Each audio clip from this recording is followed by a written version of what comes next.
Hi, Gerry from the Bookwas crew. I got a question for you. Have you ever wondered why your trail cams are such limited tools when it comes to gathering Sasquatch evidence? Is it the inadequacy of the tool, or are they just placed in the wrong areas? In that case, what's the right area? That's what we're going to discuss today. Come along and join.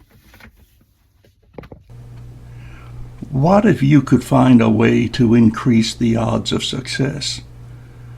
Not just by putting the camera in the right place, but by guaranteeing that every critter in the area will pass in front of its lens.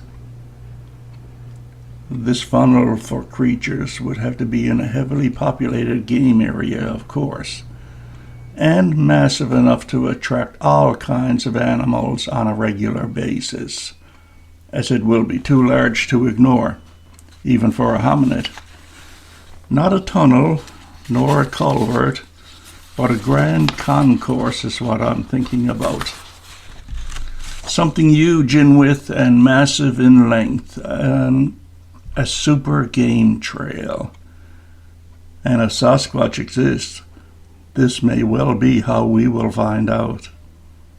Build it, and they will come. Sasquatch Superhighway.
There you go. There's our little timer. Yeah. Hi, folks. We got a nice show for you this afternoon. It was based on something that Thomas brought up a few months ago when he had a query in his mind about these overpasses on the highways, like the ones in Canada and the ones down in Washington State.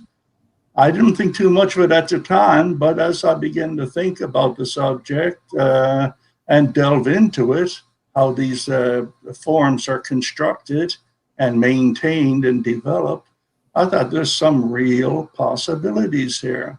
And maybe you'll think the same too by the time you finish with this podcast. Well, at least that's what we're going to try to establish anyway. Unfamiliar face joining us tonight, right there. This is Brad, the fifth member of the Bookwells crew. Hello. How you doing, Brad? I'm doing fine, thanks. Mr. Trent has been here, good enough to be here with us tonight. And Bill might be here later on. We'll have to see. He's got to attend to some personal business. And Leon is in the ether somewhere. So, and anyway, I wanted to show you guys a video clip of the kind of structures that we're talking about. So to give you some idea in your own mind, those of you who aren't familiar with these overpasses. And let me just dig one out. Boy, one would think that I haven't done this in months.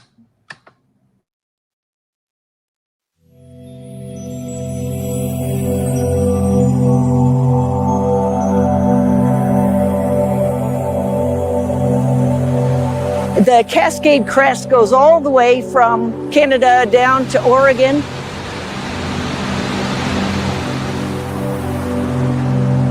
This is an old growth forest ecosystem that's in the rain shadow of the Cascade Crest. We are very fortunate because we have connected, protected land, whether it's national parks, national forests, wilderness, or tribal lands.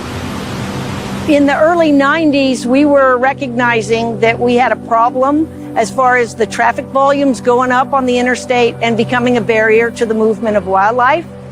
There was a risk that species would become isolated, particularly in the South Cascades, between the Columbia River Gorge, where Washington and Oregon come together, and I-90. You have species like wolverine, or black bears, or mountain lions that have very large home ranges. Reconnecting habitats and species is critically important to maintaining viable populations in the future.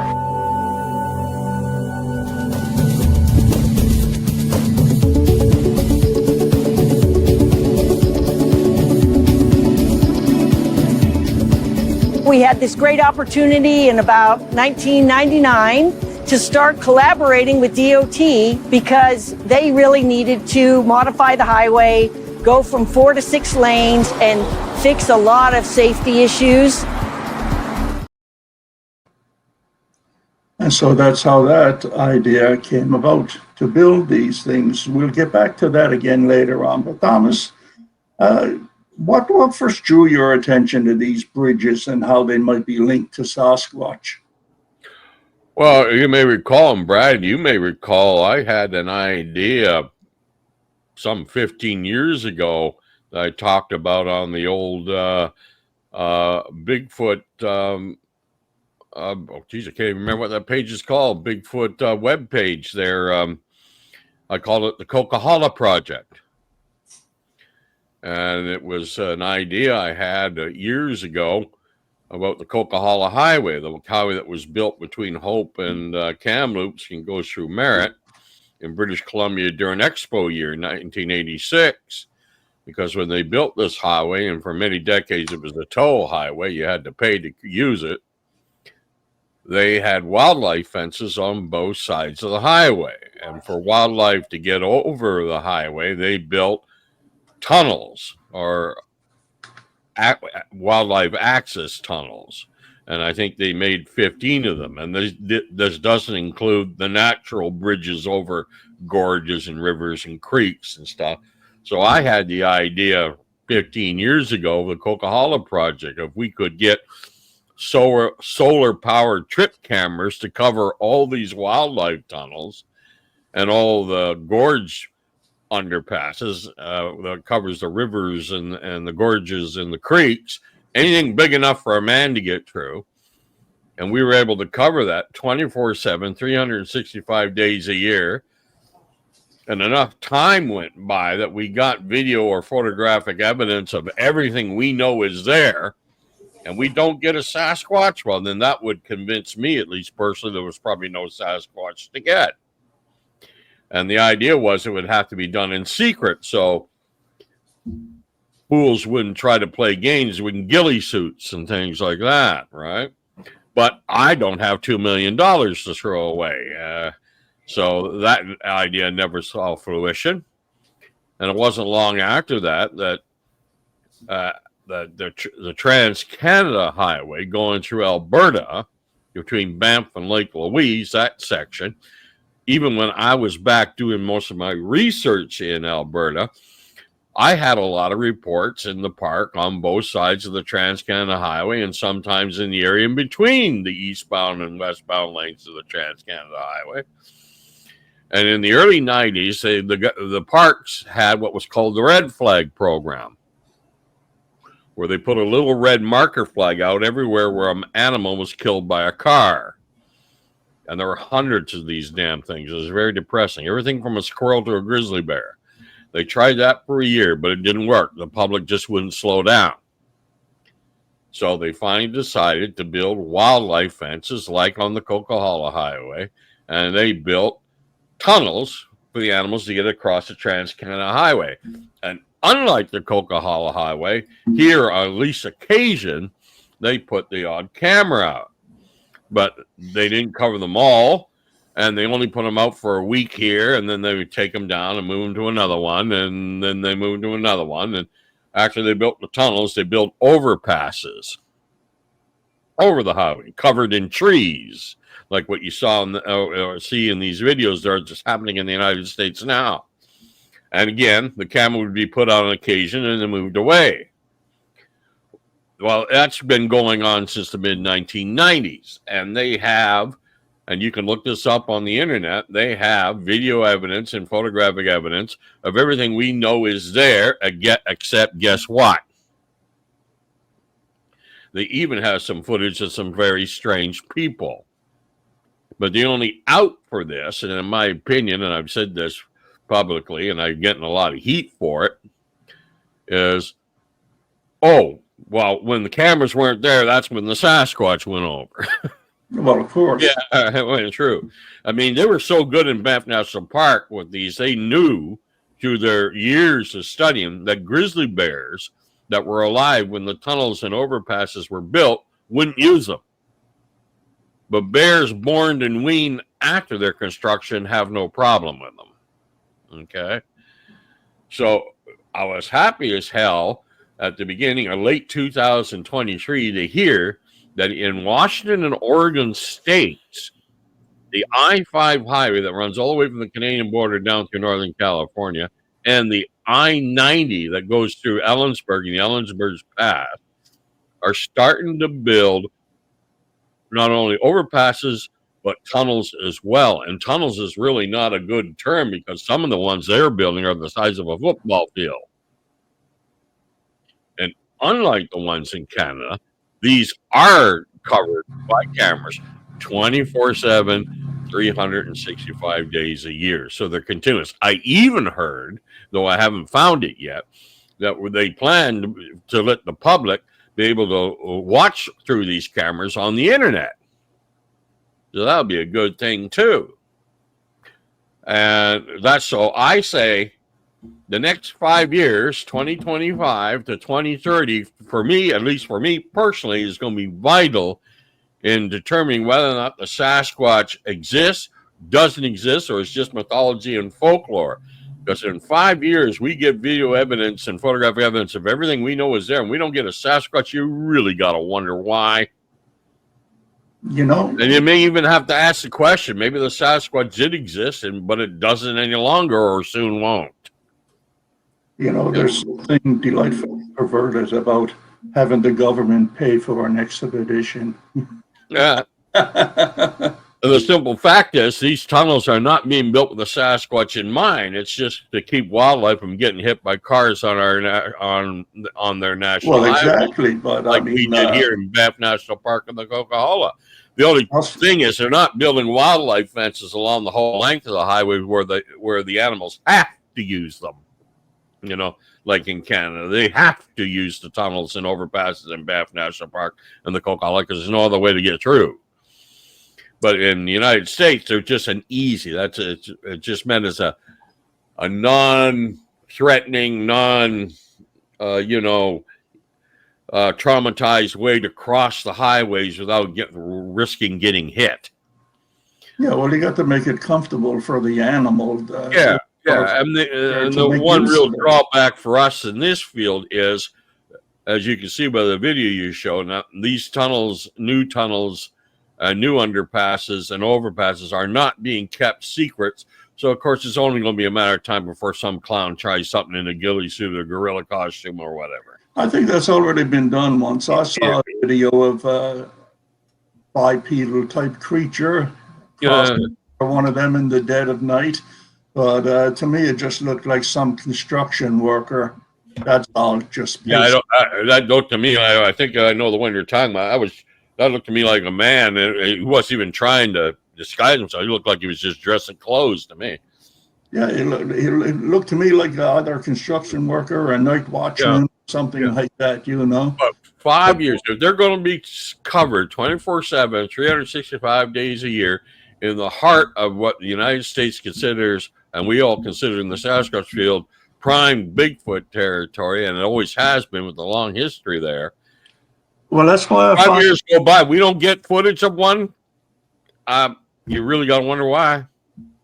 Well, like I said, it's got to be on a well-used game trail. Lots of heavy game in the area for something like that to work properly, if it's going to work at all. And the Pacific Northwest is a perfect place for that, in my opinion.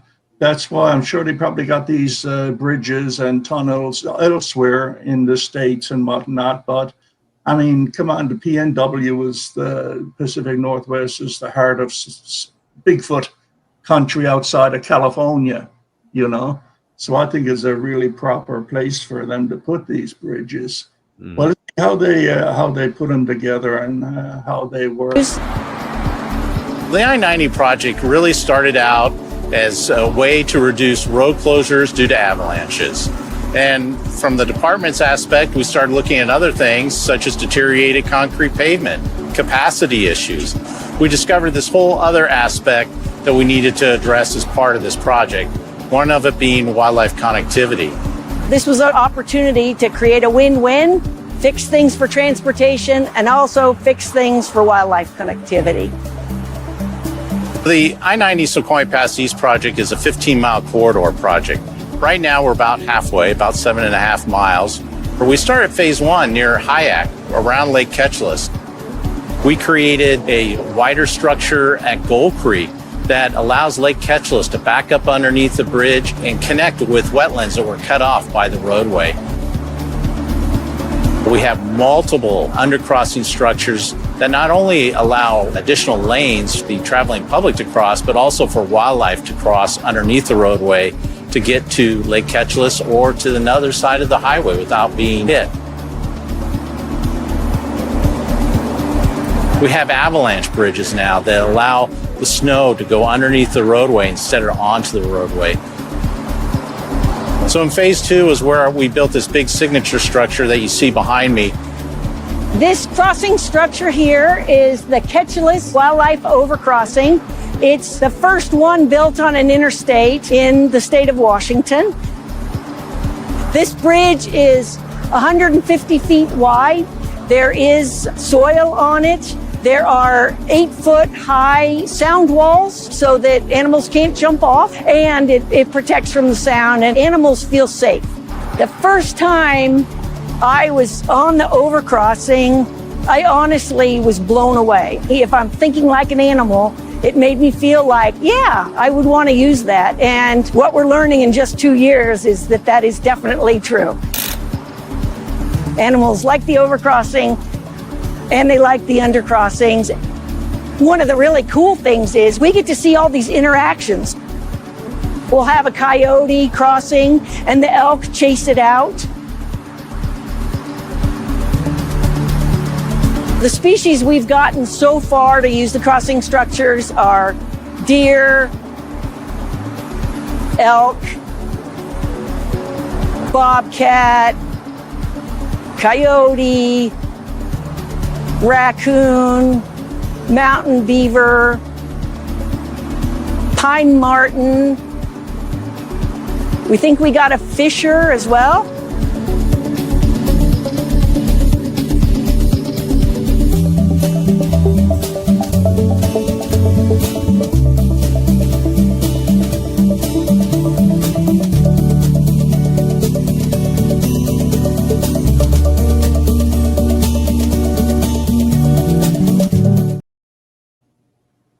Imagine that 14,000 animals documented. You think there'd be enough room there for a piddly-ass little Sasquatch, wouldn't you? I like the idea of their path of least resistance, the way they built it, and to include and the predator and prey aspect of it. I mean, elk being followed, and they have cougars. They have videoed cougars on this too.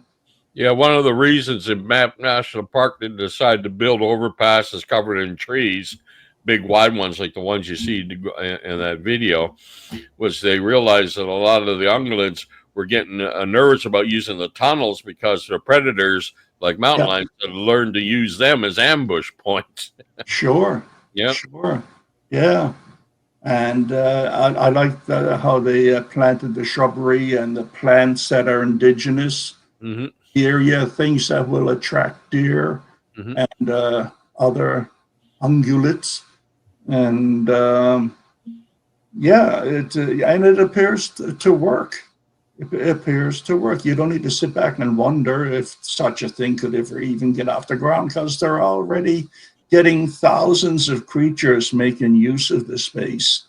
So that by itself is pretty is pretty impressive for sure.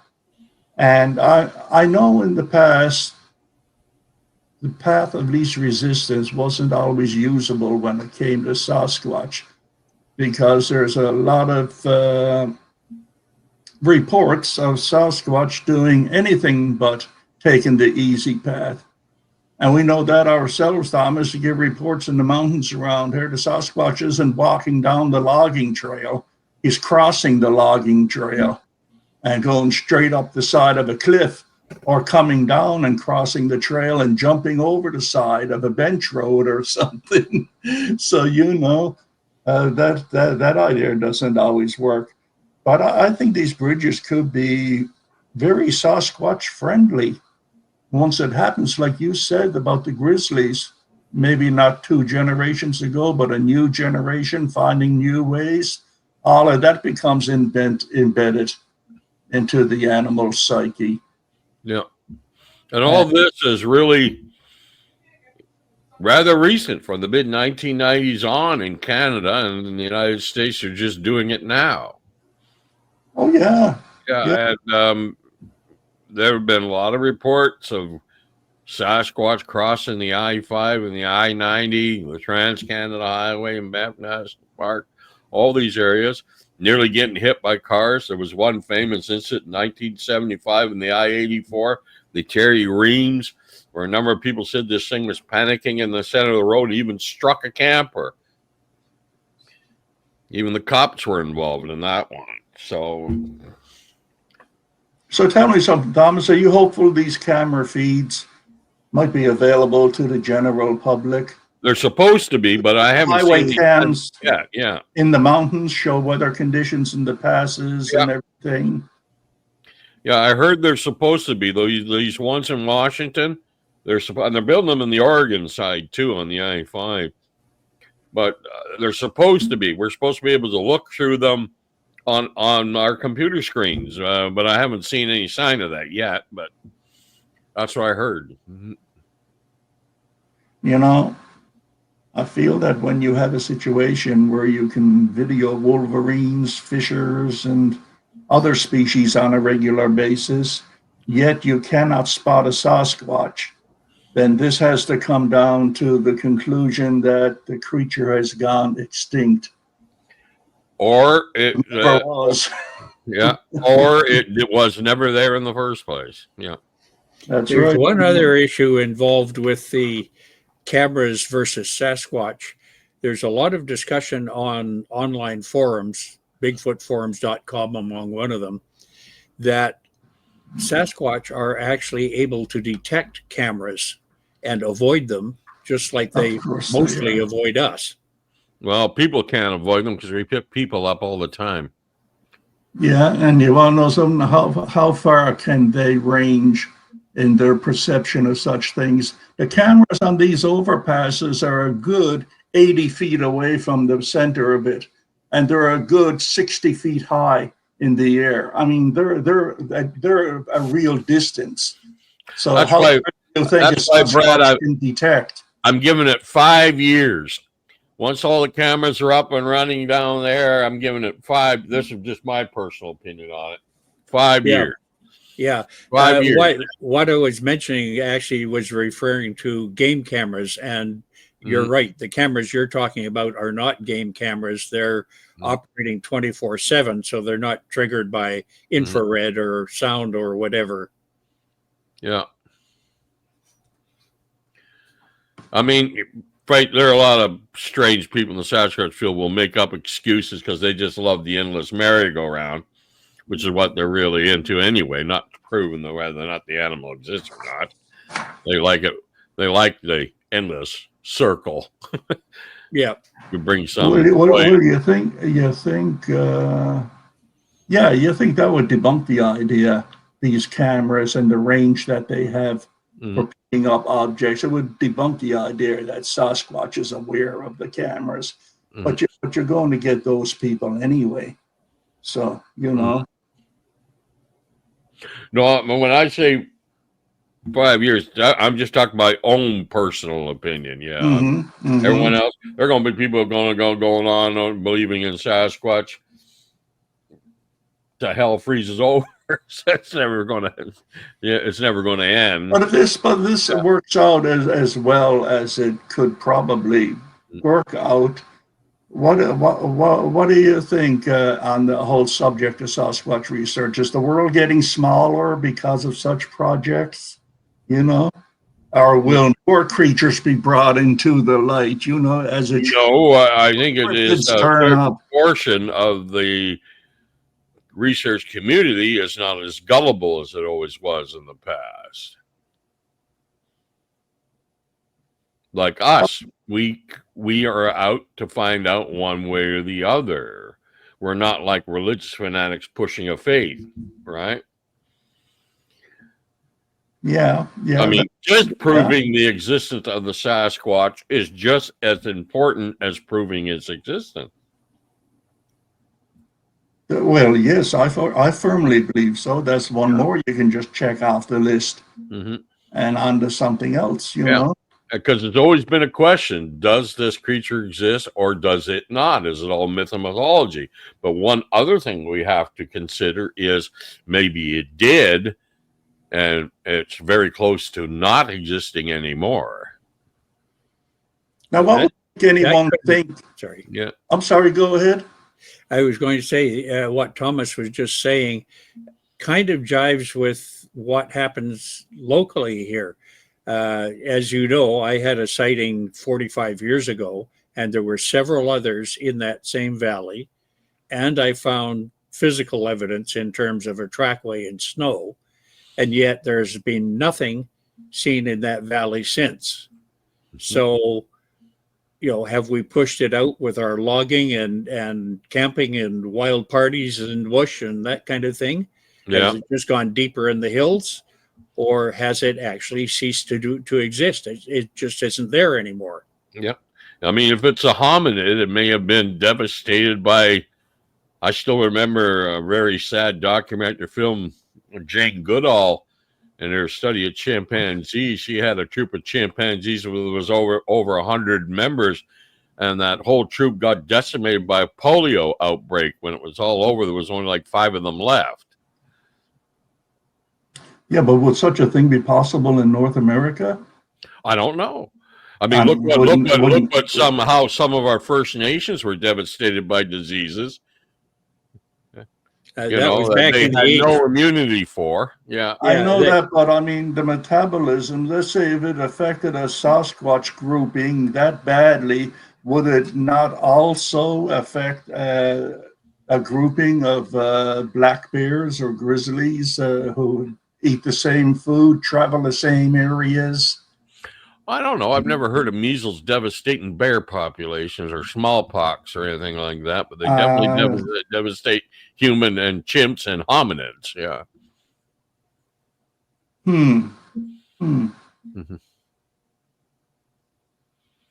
What Gerry is saying, though, is that where chimpanzees were affected with polio, they didn't have the immunization shots coverage among the human population that we have here in North America or Europe. No, apparently what stopped it was his troop was rather on its own, and it wasn't in close communication or conflict with any other chimpanzee troop. So basically the polio outbreak burned itself out when they all died. Well, you know, the only thing that could be, if we're dealing with extinction here, I guess Thomas is right in what he's, the idea that he's putting forward, because, you know, the first thing, if the animal is extinct, the first thing it has to become is an endangered species. and either disease, habitat destruction, or overhunting are the three, things that might make an animal an endangered species and further down the road cause extinction. And I can't see anything in North America that has happened that would cause such a thing.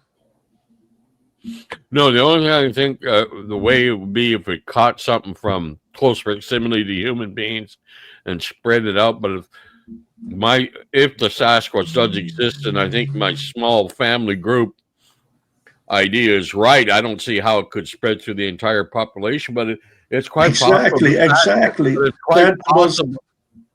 That was the other factor in the Jane Goodall story. Yeah. You're dealing with a troop of 100 simians living together in close quarters. Yeah. The Sasquatch ranging 200 miles away from its nearest cousin. Mm-hmm. I mean, that just doesn't apply to endangered species by default. You wouldn't think, but it's also possible that the Sasquatch has been slowly declining for a very long time.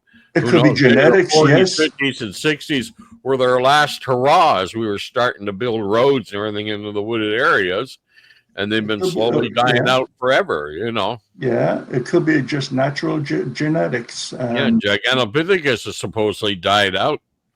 If Sasquatch is Gigano, it's dying out now, not 10,000 years ago. Yeah. Yep. You mentioned habitat deterioration, Gerry. Have you looked at a Google Earth image of BC in the last few years? The patchwork of clear-cut logging is huge. Areas, valleys that I used to know that were completely timbered are just patchworks of bits of trees here and there now. So the habitat definitely has changed. Whether it's changed for the worst for their survival or not, I don't know. No, that's a good point. But when it comes to Sasquatch research or Sasquatch investigation, it doesn't have to be research. Just look at the anecdotal stories themselves. Not in the very few Sasquatch are sighted in deep wooded areas where no man has trod before. They're seen on near resorts, near cities. They're seen everywhere, like raccoons. You can find a raccoon 500 miles up country. You can find one 50 feet from your back door. Well, the other side of that is too, in the deep woods, really remote areas, people aren't there to see the Sasquatch. Even that's what I was just going to say. Yeah, they can't be seen in where no one's trotted because there's no one trotting there to see them. Right. Okay, I'm getting a headache. But where were we going with this anyway? Oh yeah, how can Sasquatch be facing its imminent demise? Well, I'm wondering what you fellows feel. Do you feel agree with me that the next 5 years, because of these new tunnels and overpasses in Washington, Oregon, and their 24/7, 365-day year coverage by cameras, the next 5 years are vital? As they were saying, build it and it will come. Mm-hmm. If it doesn't come, it means for whatever reason, it isn't out there. It isn't out there. 5 years is time enough to get one hominid stumbling across a land bridge, I think. Mm-hmm. 5 years, especially a populated area like the Pacific Northwest. How come you can get every other creature in the Northwest crossing a bridge, but you can't get a Sasquatch crossing a bridge? Mm-hmm. I mean, come on. They try to break into cabins like bears, for God's sake. They're not going to shirk away from crossing a bridge that's 150 feet wide with 8-foot high panels on each side and flora and fauna planted on the ground and the smell of every other creature in the area permeating the air. Yeah, but you see, that was the always out in the Canadian ones. The cameras aren't 24/7, 360. I know, that's a big difference. They're out for a week here, they move to a different one for another week, and then maybe that same overpass, the tunnel won't see cameras again until the fall, and then that's only for a week. But it's interesting. They have been doing it. They have been doing it there since the mid 1990s, and they even got video evidence of images of some pretty strange looking people. So, but I mean, the thing is that this is like a government sponsored, trip out into the woods to search for Sasquatch, but you don't have to trip out. You can stay in your basement now and just look at the cameras 24 Well, actually, this project is sort of like the Sasquatch's collateral damage, because Sasquatch isn't even on their brain. This is for other purposes. Yeah. Now, yeah. Point of clarity. I did try to get in touch with the Washington Department of Transportation, who builds these bridges. Tried to get some commentary, nothing to do with Sasquatch, just animals and their habitat in general. And I still have not heard back from them. That's a shocker. Mm-hmm. But, I got the final video here that it'll put the cap around this thing, probably much of what.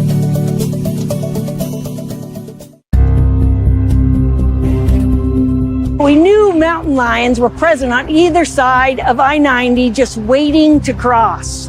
We knew it was going to happen at some point because they follow deer and elk populations. And it was really exciting this year when we found that the cameras were showing a mountain lion. It was great because this year it happened. This was our first time we'd gotten mountain lions on the crossing structures. And the species we're waiting on are black bear. We have cameras and bears are on either side. They're just getting ready.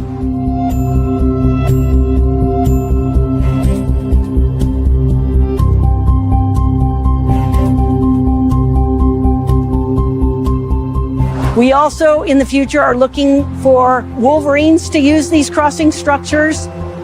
We've also put up our wildlife exclusionary fence, and what we've seen is a drop in numbers of wildlife getting onto the roadway. They also guide wildlife to the different structure areas. That's what people always ask me, Brian, if you build it, will they come?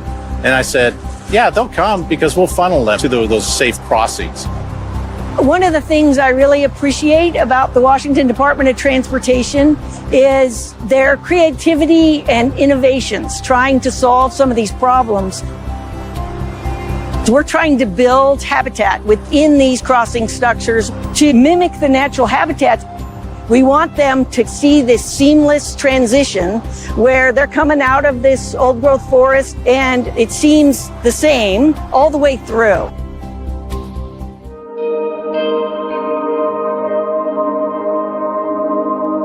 When you restore a habitat, you want to bring in the similar species that are in the area. One of the successes of a project is you use the native plants that are in the area. They're already adapted to those conditions. The planning is critical in a project like this. You can't just go to any grocery store, pick up a plant, and just expect that it's going to survive. We needed to map the species that we needed for the project, collect the seed, have the seed processed, have the seed then go to a nursery where we can get containerized plants. Once they're developed into the containerized plants, then our contractors will go to the nurseries, pick up the plants, and then bring them to a staging area.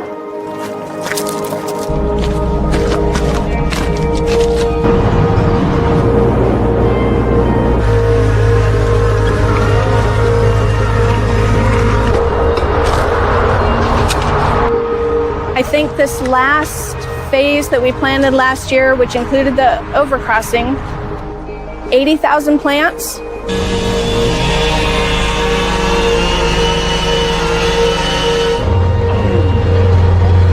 In one of the previous phases of the project, there's a wetland complex that we refer to as Townsend Creek because Townsend Creek runs through it. It's been one of the most successful wetland restorations that I've seen so far. Townsend Creek at the site where we removed a 10-foot box culvert from the old Sunset Highway prism. As you can see, the creek has reestablished itself nicely, and the entire site is looking very natural. When we initially planted the area, most of the plants were maybe 3 feet tall. When I went in last 2 weeks ago, the plants were taller than I was. The site has only been here for 4 years, and look at this place.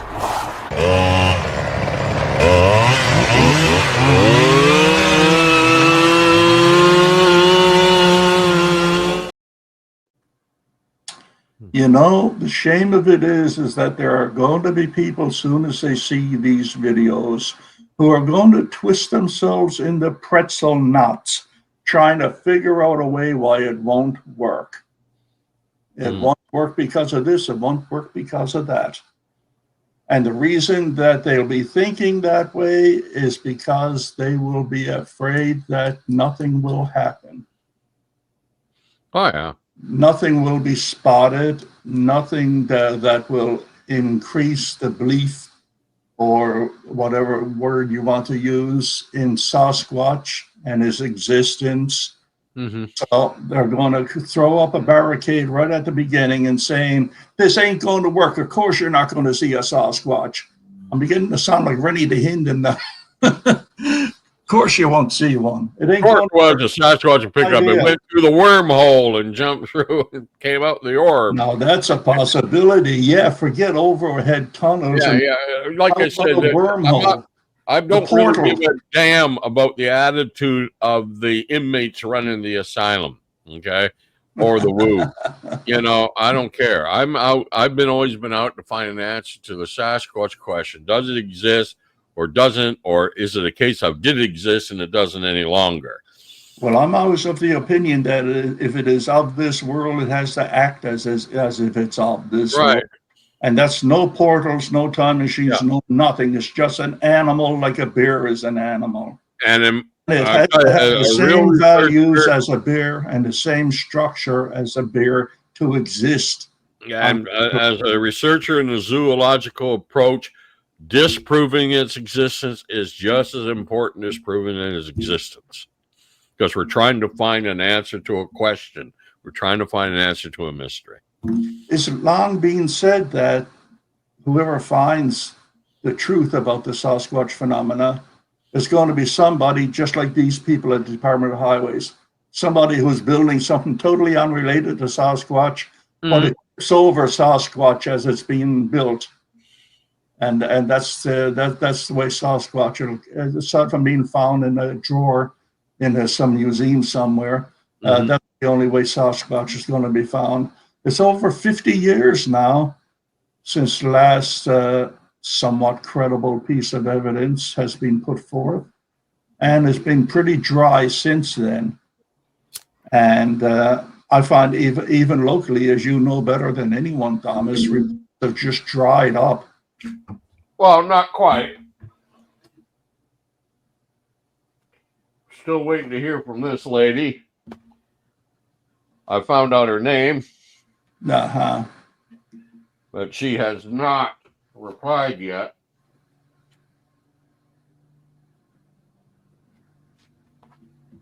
Who allegedly took this photograph on June the 6th.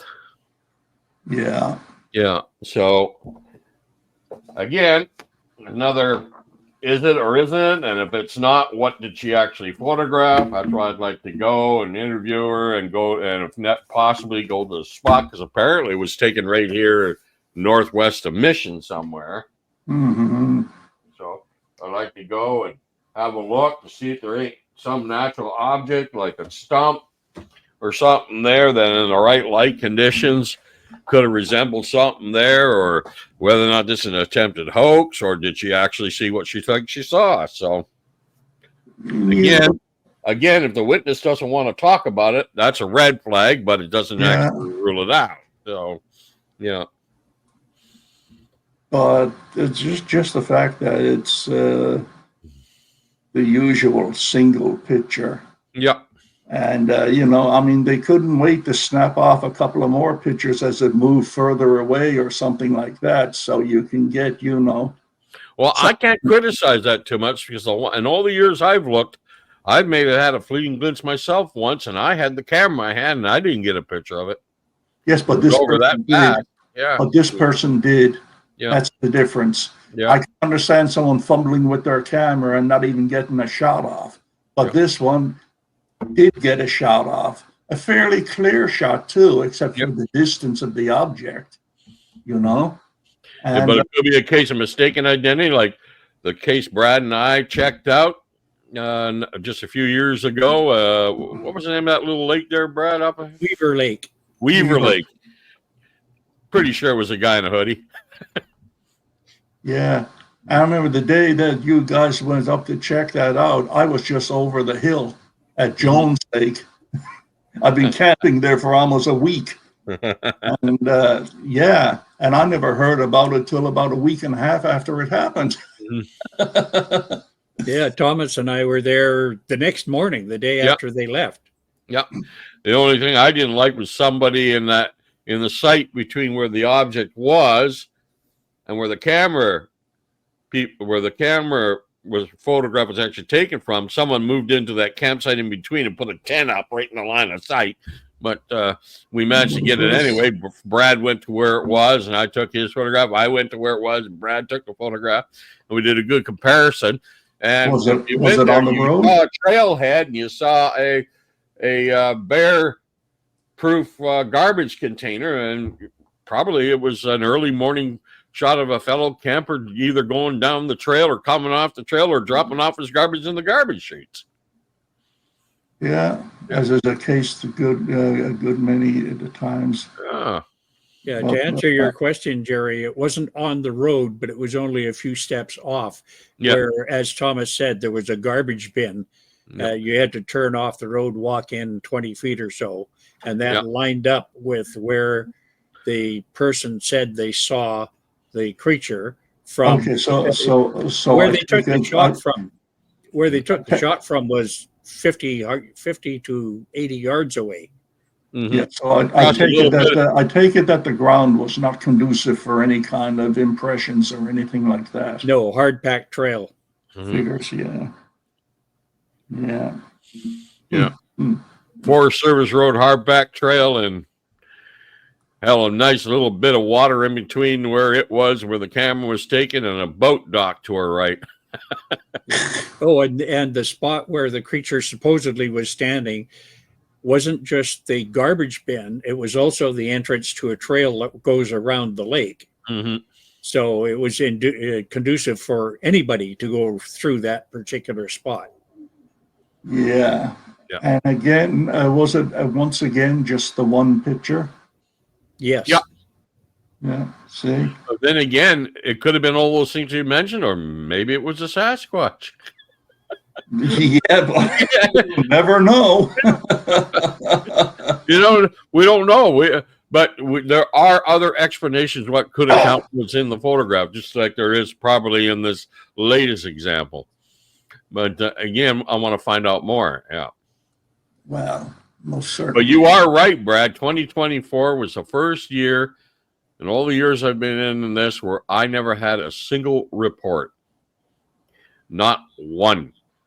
Oh, I had people tell me about things they saw 10, 15 years ago, but not in that year. Right. I finally heard about an incident in 2024, 1 month into 2025. So, yeah. You know, Brad, I don't know if Thomas told you, but when we went searching for you at the firing range the other weekend, we were halfway to the shed where the shooting was going on. And this fella runs up and says to Thomas, "Are you the Sasquatch guy?" And Thomas says, "Yeah." He said, "Boy, I got a story." And I was thinking, oh, God, I can't wait to hear this. I said, what was it he said? Something about someone that he knew had his aunt had a vision about 15 years ago. Yeah. Talking about something that happened 15 years ago. Yeah. I said, oh, my God, another 15-year-old story. Yeah, another 15-year-old story. Couldn't have been 15 minutes ago. No. Nope. You mean as opposed to my 45-year-old story? Yeah. As opposed to that, yes. Yeah, but in your defense, Brad, you only told us about it 40 years after it happened. Mhm. Yeah. But you told John Green at the time. Yes, I did. Yeah. And in terms of the trackway in the snow, I actually took him there to see it. Mm-hmm. And I know it's in his database, but I don't know if he took any pictures or not. He had his camera with him, Mm-hmm. but I don't recall him actually taking pictures of the trackway. Was June with him when he came out to look at him? No. It's not the ones I'm thinking of then, Yeah. because she's in the picture. No, I took him up there in my old work truck, which only had 2 seats. Right. All right. But getting back, like I said, the next 5 years, in my opinion, will be vital with these new tunnels and constant coverage with cameras and underpasses. And the Americans are doing a beautiful job. Not narrow little tunnels. Some of them are, but some of them are as wide as a football field. They're huge. And everything seems to be using them. There's no reason, if the Sasquatch exists, why it wouldn't. But the only drawback is, unlike the ones in Canada, these cameras are not secret, so everybody knows about them. So you know someone is going to do something stupid in a ghillie suit or costume, or someone with AI training is going to try something. I mean, it's inevitable. Yeah, but will we still be around in time to either toast it or lament it? Because I said years ago, 2025, that's going to be it for the internet, and it's 2025. Will we last till the end of the year with AI and I mean, wow, it's so much crap out there as it is. Now, I see stuff now on the internet, on Facebooks and such, that are totally stupid and fake and phony, and yet you get these people, oh wow, fantastic shot, I mean, they don't even have the grace enough. Tell us a story about this picture. Where did you take it from and everything? What were you doing? No, just the picture itself is good enough. Yeah, I mean, this 9-foot Sasquatch standing up by this prairie woman or something, Well, that's the amazing thing about the old Patterson Gimlin film. Not only is it a film, but many people know exactly where it was, have been there. Yeah. Several people found the tracks afterwards. So there's a whole trail of evidence there. Oh, yeah. And even right down to different footprint indentations taken by different people. Yeah. At the same time. Yeah. I got some Rennie de Hinden's footprints of Patty there. Multiple generation, of course. But I've got some too. And not only that, Bob Titmus took pictures too. He took a cast as well. The castings you guys have are actually the copies of the ones that Roger Patterson made the day he filmed. He cast 2 castings, a left foot and a right, and that's the ones you guys got. Yeah. And the Bosberg the cripple fell over and busted in half. I still got the other foot though. It's not as exciting. Here's the Bosberg cripple. But the big one, I'm afraid that's in pieces. Mm-hmm. So, wow. But no, if we survive A&I for another 8 months or so, I will be very, very much surprised. And I hope you get somewhere with that picture, Thomas, that was taken in Mission. And she seemed eager enough to pass the picture along. So I don't know. Robin got the picture. He posted it. And the rest, remains to be seen. Mm-hmm. Be seen. Anyway. If she doesn't want to talk, it's a red flag, but it doesn't disapprove it at all. But it would be very helpful if she would come forward and be interviewed and show us where she took it. Yeah. Because if you get a chance, Thomas, to actually speak to her and or visit the site, please let me know. I'd be happy to join you. Roger that, Brett. Well, we talked to death our land bridges and extinction and the rest of it. So I want to thank you guys. So one thing we're going to be doing here with the Book of Oz crew is contrary to what other sites, other podcasts do, there ain't going to be no more 2.5 hour conversations. I even put a poll out there about a half year ago saying, what would you prefer? 1 hour, 2 hour, 3 hour? The vast majority came back and said 1 hour. 1 hour is plenty for a podcast. Yeah, I agree. Because the subject is meandering all over the place. Yeah. Right. I have one comment on the camera thing. BC actually does have traffic cameras on some of the remote highways that are on 24/7, and you can spot, you can spot online, but they're not aimed at wildlife bridges or underpasses as we're talking about. They're just aimed at the highway. This is what makes these overpasses so unique. Right. Yeah, as far as I know, the cameras are pointed in the right direction at the right time, you know? Yeah. As far as I know, when they built the Coquihalla, they built the tunnels, but they never built any overpasses covered in trees or anything like that. And they never, ever covered them with cameras. They just built them for the wildlife and said, fine, dandy, there it goes. Yeah. The whole idea of the Coquihalla project was mine, but as I said, I didn't have $2 million to throw away.